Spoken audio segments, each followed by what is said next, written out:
السلام علیکم ورحمۃ اللہ وبرکاتہ۔ آج ایک آپ کے سامنے لاہور کا واقعہ یا اسے ایک ایمان افروز واقعہ اور سٹوری آپ کہہ سکتے ہیں شیئر کرنا چاہتا ہوں۔ میں اپنے کچھ دوست احباب کے ساتھ ایک مرتبہ لاہور کی ایک مل کے جی ایم صاحب ان کے گھر گیا۔ نام ان کا تھا محمد سلطان صاحب۔ تو ہم جب سہیوال سے روانہ ہوئے تو ہم نے ان سے رابطہ کیا کہ ہم تقریباً عشاء کے بعد آپ کے پاس پہنچیں گے اور آپ کی زیارت کریں گے۔ تو ہوا کچھ اس طرح کہ جب ہم لاہور پہنچے تو ذرا ٹائم سے پہنچ گئے، تو ہم نے ان سے رابطہ کیا کہ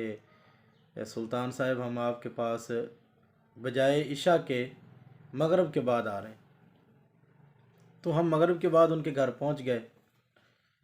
مغرب اور عشاء کے درمیان۔ تو ہم وہاں جا کر بیٹھے تو کچھ ہی دیر کے بعد ہمارے سامنے وہ ہمیں گیسٹ روم میں جب لے کر گئے تو سامنے ٹیبل پر بے شمار قسم کے جو نا کھانے اور ڈشیں ماشاءاللہ آ گئی۔ بہت سارے قسم کے کھانے اور انہوں نے ڈشیں وغیرہ بنائی ہوئی تھی، وہ ہمارے سامنے انہوں نے پیش کی، ہم نے کھانا کھایا۔ تو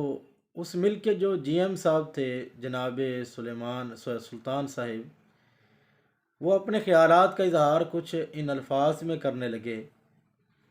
کہ محترم قاری صاحبان، ہمارے گھر میں تقریباً 8-10 دن ہو گئے ہیں کوئی مہمان نہیں آیا تھا۔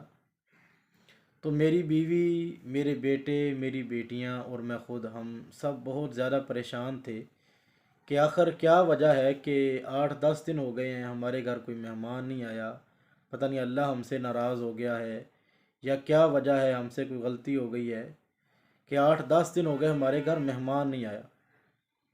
8-10 دن مہمان ہمارے گھر نہ آنے کی وجہ سے میں پریشان تھا، میری بیوی پریشان تھی، بیٹے بیٹیاں، ایون کہ پورا گھر پریشان تھا کہ آخر مہمان ہمارے گھر کیوں نہیں آیا۔ آج جب آپ کی کال آئی کہ ہم آ رہے ہیں 3-4 افراد، تو جب میں نے اپنی بیوی کو اور بیٹیوں کو اور گھر والوں کو بتلایا کہ ہمارے پاس مہمان آ رہے ہیں اور مہمان بھی سارے دیندار لوگ ہیں، تو وہ بہت زیادہ خوش ہوئے، اتنے خوش ہوئے کہ ان کی خوشی کی انتہا نہ رہی۔ اور یہ ساری ڈشز جو انہوں نے بنا کے آپ کے سامنے پیش کی ہیں، یہ ان کی خوشی کی وجہ سے ہی ہے۔ اور ابھی تو کافی سارے قسم کے جو کھانے ہم نے آپ کے لیے بنانے تھے وہ رہ گئے ہیں، کیونکہ آپ نے ہمیں عشاء کے بعد آنے کا کہا تھا اور آپ ذرا پہلے تشریف لے آئے۔ اور جب ہم واپس روانہ ہوئے تو جب روانہ ہونے لگے تو انہوں نے ہمیں قرآن پاک کے 17 نسخے گفٹ میں اور تحفے میں دیے،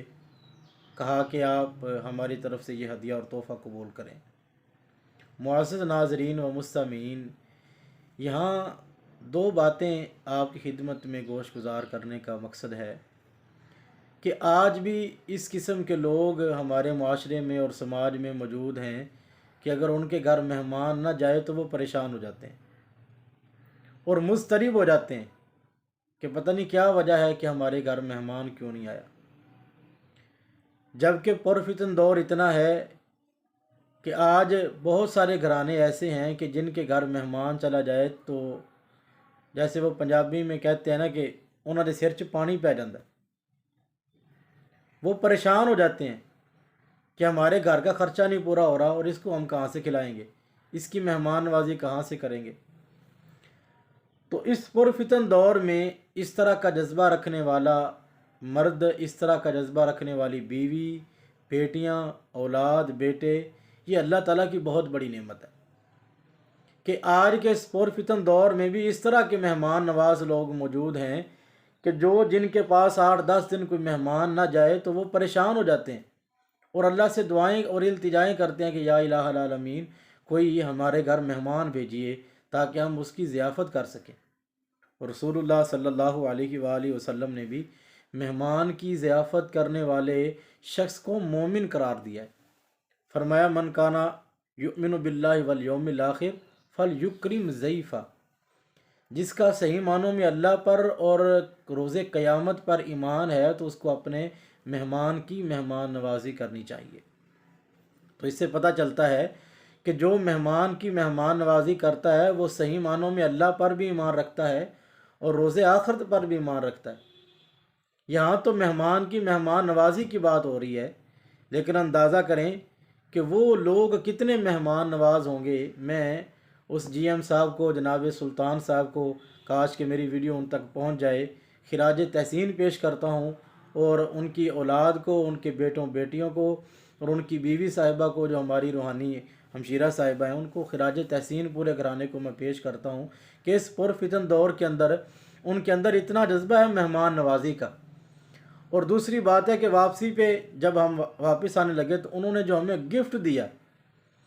کوئی کسی کو کس طرح کا گفٹ دیتا ہے، کوئی کسی کو کسی طرح کا گفٹ دیتا ہے، لیکن جو انہوں نے ہمیں گفٹ دیا،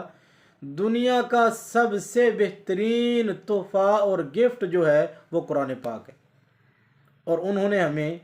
4-5 افراد کو 17 قرآن پاک کے نسخے بطور گفٹ کیے۔ تو اللہ کرے ہم سب کے گھرانے ایسے گھرانے بن جائیں، ہم سب کے گھر ایسے گھر بن جائیں، ہماری سب کی اولادیں ایسی اولادیں بن جائیں، اور ہم سب کی بیویاں ایسی بیویاں بن جائیں، اور ہم سب ایسے بن جائیں کہ جو اپنے مہمانوں کی مہمان نوازی کرنے والے بن جائیں، اور مہمانوں کا اکرام، ان کا ادب اور احترام کرنے والے بن جائیں۔ تو مہمان نوازی کے حوالے سے پھر ان کا یہ بھی دیکھ لیں کہ جب انہوں نے واپسی پہ ہمیں روانہ کیا تو قرآن پاک گفٹ میں دیا، تو یہ سب سے بہترین گفٹ ہے۔ رسول اللہ صلی اللہ علیہ وسلم نے فرمایا خیرکم من تعلم القرآن وعلمہ، سب سے بہترین انسان دنیا میں وہ ہے جو قرآن پاک کی تعلیم حاصل کرتا ہے اور لوگوں کو قرآن پاک کی تعلیم دیتا ہے۔ تو جب دنیا میں سب سے بہترین انسان وہ ہے جو قرآن پڑھتا اور پڑھاتا ہے، تو جو قرآن کی وجہ سے سب سے بہترین ہوگا تو اندازہ کر لیں کہ خود قرآن پاک کتنا بہترین ہوگا۔ تو میں یہ سمجھتا ہوں کہ دنیا میں سب سے بہترین گفٹ اور تحفہ قرآن پاک کا ہے۔ تو اس حوالے سے بھی وہ گرانہ خراج تحسین ان کو ہم پیش کرتے ہیں، اور وہ قابل خراج تحسین ہیں۔ اللہ تعالی ہمیں، ہمارے گھرانوں کو، ہمارے اہل خانہ کو، ہمارے بیوی بچوں کو ایسا بنائے، اور اللہ تعالیٰ اس مختصر سے واقعہ سے ہمیں سبق حاصل کرنے کی توفیق عطا فرمائے۔ السلام علیکم۔